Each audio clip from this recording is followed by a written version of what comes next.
Ouais les gars, j'espère que vous allez bien. Aujourd'hui, je voulais faire une vidéo. Il est 22 h et quelques. Et je repensais à quelque chose. En fait, vous voyez, j'ai regardé une vidéo de Sofiane. La nouvelle vidéo qu'il a sortie avec Zendaya. Et en fait, je repensais à un truc. Je me disais, en fait, est-ce que pour réussir, vous voyez, est-ce que pour réussir sur les réseaux, fallait, ou sur les réseaux, mais je parle en général, vous voyez, est-ce qu'il fallait avoir une vie, enfin, fallait être dans cette vie-là, en fait, fallait vivre comme ça, avoir grandi en étant entouré d'influences, en faisant plein de choses. Et vous voyez, moi, ça m'a fasciné toute la vidéo, parce que je me suis dit, en fait, enfin, même si je suis pas un fan à fond de Zendaya, mais je l'aime bien, c'est juste, je me suis dit, en fait, elle a réalisé tellement de choses. C'est, c'est fou quand même. Mais bon, bref. Ouais, en fait, elle a réalisé tellement de choses.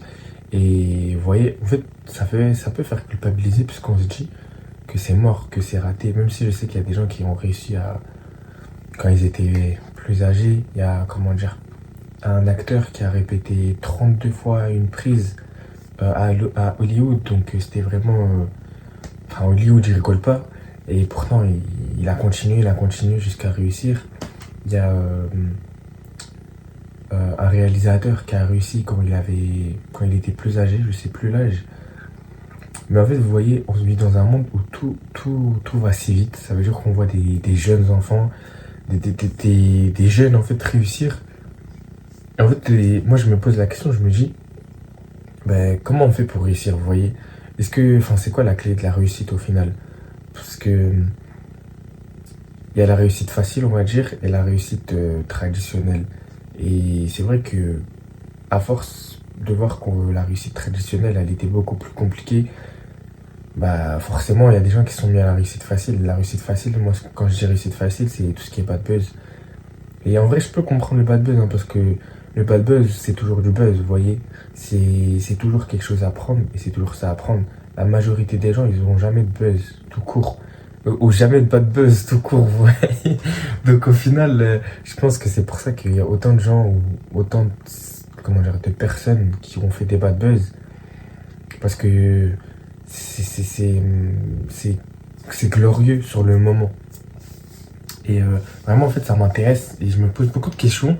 Je me dis, comment on fait pour réussir quand on est un jeune créateur? Vous voyez, moi, j'ai plein d'idées, j'ai plein de sujets, plein de choses à faire. Mais même si j'ai envie, je sais qu'il faut rester soi-même, même si je sais que j'ai envie de rester moi-même, je me pose la question, je me dis, vous voyez, enfin, un youtubeur, c'est un métier. Être créateur de contenu, c'est un métier. Et j'ai l'impression que c'est super accessible en ce moment. Mais c'est super accessible, mais en même temps, c'est très bouché. Enfin, je veux dire qu'il y a beaucoup de concurrence. Et moi, je prends l'exemple de Inoxtag. Vous voyez, bah après, Inoxtag, bah, il a réussi. Inoxtag, il a réussi quand YouTube était en pleine évolution, on va dire. Et c'était un peu, lui, la nouvelle génération de YouTube. Mais quand je repense à son parcours, en fait, c'est vrai qu'il a commencé par les jeux vidéo, il avait sa petite niche. Et après, il a commencé à évoluer, à changer d'univers, de sujet. Et moi, c'est ce que je trouve incroyable avec les réseaux, c'est que, en fait, on peut tout faire. C'est-à-dire, tous les métiers qu'on veut faire dans une vie, enfin, on fait tous les métiers qu'on a envie de faire dans une seule vie. Par exemple, quand il a fait une vidéo cascadeur, quand il a fait, ou par exemple Thibaut Inchep, quand il fait des vidéos avec les pompiers, avec les policiers, mais qui pourrait faire ça? Vous voyez, qui pourrait travailler dans une pâtisserie, un jour dans une pâtisserie, ensuite enfin, dans une boulangerie, un jour travailler dans une usine, un jour travailler... enfin, qui peut faire ça, vous voyez? Et c'est ce que je me rends compte avec Zendaya. Je prends Zendaya parce que c'est la vidéo que j'ai vue tout à l'heure qui m'a marqué. Je me dis, elle a fait tellement de choses. Elle a fait elle a été, ah, comment on dit? Elle a été ambassadrice pour des grandes marques. Elle a fait plusieurs films. Elle a reçu des récompenses. Elle est suivie activement, vous voyez. Et en fait, c'est ça que et en fait, je trouve ça incroyable, vous voyez. Je me dis, personne ne pourra faire ce qu'elle a fait. Vous voyez, même s'il y a quelqu'un qui aujourd'hui se réveille, enfin, aujourd'hui qui commence la carrière comme elle a commencé à le même âge, et ben, il y a personne qui pourrait faire exactement comme elle a fait, et elle a fait quelque chose d'unique. Mais c'est ce que je me pose comme question, je me dis, comment on fait quand on est jeune influenceur, ou tout simplement qu'on a envie de devenir influenceur et qu'on n'a pas les moyens. Ok, j'ai l'idée, mais j'ai pas les moyens. Il y a aussi une chaîne, je pense que vous connaissez, enfin, je sais pas si vous connaissez, c'est Raska. C'est un youtubeur que je regarde plus trop en ce moment, mais c'est un youtubeur qui avait plus de qualité que n'importe quel autre youtubeur. Honnêtement, pour être honnête, bah après, j'ai pas regardé toutes ses vidéos, mais la qualité qu'il produit, la détermination qu'il met dans ses vidéos, elle a plus de valeur, enfin, elle est plus élevée que que les vidéos de Squeezie. Même si Squeezie, c'est des grosses productions qu'on peut pas comparer, mais pour moi, je trouve que ça a plus de valeur parce que il s'y met à fond, même il est pas reconnu. En fait, c'est ça le truc, il fait des vidéos vraiment qualitatives et derrière, il est pas reconnu. Et moi, je trouve que c'est vraiment dommage et je pense que c'est ça qui nous arrive aux jeunes créateurs de contenu. Après, je sais pas si je peux m'appeler jeune créateur de contenu parce qu'au final, c'est pas comme si j'avais fait 10 000 vidéos ou 50 ou je suis pas encore à ce stade-là. Mais je me pose la question, je me dis comment faire pour réussir sur les réseaux. Ça a l'air si simple, hein. Ça a l'air si simple. Quand on regarde des vidéos, bah lance-toi, fais des vidéos, produis. Ok, mais et après. Enfin, vous voyez, comment tu fais. Enfin, c'est bien beau de faire des vidéos, de poster, mais il faut apporter quelque chose. Faut créer de la valeur. Et c'est quelque chose qui s'apprend pas. Enfin, c'est quelque chose bah, qu'on sait pas tous faire. Par exemple, moi personnellement, je me pose des questions sur mes vidéos, sur les vidéos que j'ai envie de faire ou que je vais faire. Et je me pose des questions, je me dis, mais en fait, comment je peux atteindre ça? Comment je peux atteindre ce palier avec cette idée ou cette vidéo? Parce qu'en fait, vous voyez, de toute façon, les personnes que vous essayez de reproduire, de toute façon, on a tous des modèles ou tous des inspirations, mais on sera jamais exactement pareil. Et même si je sais que ça prend du temps, même si les personnes qui ont commencé, ils étaient comme nous, après, ils se sont achetés des monteurs, ils ont acheté des gens pour faire leur miniature YouTube, ils ont acheté un décor, ils ont acheté, enfin, ils ont évolué, vous voyez. Et ben en fait, j'ai l'impression, je sais pas si c'est que moi, mais je me dis, même si ils ont évolué, leur niveau 1, leur début, il était toujours impactant. Je veux dire que même s'ils ont commencé niveau 1, bah, j'ai l'impression qu'on n'a pas tous le même niveau. Il y a des gens qui vont exploser comme ça, et il y en a d'autres qui vont malheureusement être sur le bas-côté. J'avais vu une phrase, je sais plus exactement comment, enfin, qui l'a dit ou quoi, mais on voit ceux qui réussissent, mais on voit pas ceux qui réussissent pas, justement. Et c'est vrai qu'en fait, quand on voit les gens avec des moyens de production, même, en fait, c'est ça le truc, moi, qui me rend fou, c'est que je me dis, il y a des gens, il y a des créateurs de contenu qui n'ont pas forcément les moyens ou forcément une grosse communauté, mais qui, pour autant, ils ont une qualité de dingue, ils ont quelque chose, vous regardez ces vidéos, vous regardez leurs vidéos, vous dites, mais wesh, comment je peux réussir à faire ça, moi, avec ce que j'ai? Et c'est vrai qu'on voit ceux qui réussissent, mais on voit pas ceux qui réussissent pas. Et le truc, c'est quoi? Vous voyez? En fait, j'ai envie de partager des choses avec vous, mais je sais même pas la réponse moi-même. Ok, faut de la régularité. Ok, faut être un minimum, enfin, faut avoir un minimum de connaissances sur tout ce qui est algorithme, les choses comme ça.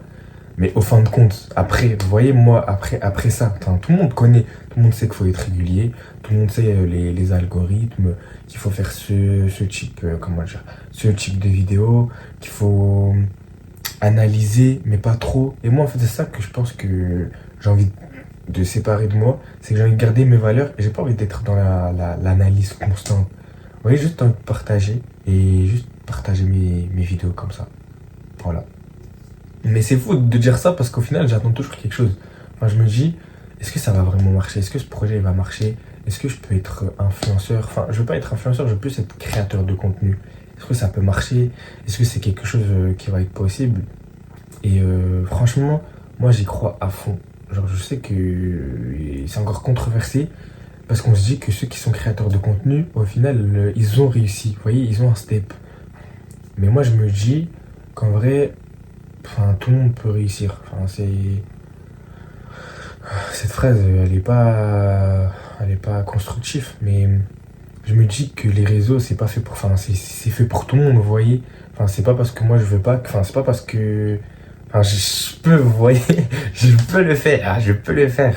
C'est pas quelque chose de niche, enfin, c'est pas quelque chose de, pour quelqu'un de spécial. Et juste, je me pose cette question, juste, je me dis ça. Ok, faut créer, ok, faut faire des choses qui sont alignées avec moi-même, ok, faut être naturel, etc. Mais, mais après, vous voyez, moi je me pose cette question et après, vous voyez, créateur de contenu, comment on fait quand on est, enfin, quand on est créateur de contenu, quand on essaie d'être créateur de contenu, quand on n'a pas tous les outils? Enfin, par exemple, je pense à Léon Marchand, vous voyez, le grand nageur qui a participé aux Jeux Olympiques. J'avais vu une partie de vidéo en fait qui disait que des gens essayaient de le ressembler et essayaient de faire mieux que lui parce qu'il avait fait un recours phénoménal et il avait reçu plusieurs titres en même temps et on n'entendait que parler de Léon Marchand. Et c'est vrai qu'à ce moment-là, bah, tout le monde était fasciné par Léon Marchand parce que c'était quelqu'un de discret et en plus de ça, bah, il réussissait quoi. Et en fait, c'est vrai qu'on se rend pas compte, mais il s'entraîne depuis tout petit. Et c'est ça le truc en fait j'ai envie de vous faire comprendre, c'est que je me dis, ces personnes qui réussissent, en fait, ils ont commencé depuis tout petit, vous voyez, ils ont commencé depuis tout petit, depuis l'âge qu'ils sont enfants, et en fait, c'est devenu leur truc à eux. C'est pour ça qu'en fait, c'est si compliqué d'être créateur de contenu quand on n'a pas forcément notre niche. Parce que moi, je suis pas quelqu'un qui a grandi avec un truc en spécialité. Vous voyez, j'ai pas fait forcément de sport. J'ai pas fait forcément un seul sport. J'ai pas forcément eu une seule passion. J'ai eu plein de passions. J'ai eu plein de sports. J'ai eu plein de trucs. Et ça peut être un avantage parce que comme ça, je peux toucher à tout. Mais c'est aussi un inconvénient parce qu'au final, je suis un peu restreint. Enfin, ok, je touche à tout, mais au final, je connais pas à 100% mon sujet. Si par exemple, la natation, vous voyez, si j'ai envie de faire des vidéos de natation, ok, je fais de la natation, mais comme tout le monde. Par exemple, je vais prendre le cas pour les jeux vidéo. Si je suis pas un grand joueur des jeux vidéo depuis que je suis petit, ok, je vais faire des jeux vidéo, c'est cool, mais aujourd'hui, tout le monde fait ça. Et en vrai, il faut pas être quelqu'un d'autre, mais juste, je me dis, faut être démarquable. Et ouais, faut juste être démarquable. Et je pense que c'est pour ça que ces gens-là, ils réussissent. C'est parce qu'au final, ils font ça depuis qu'ils sont petits.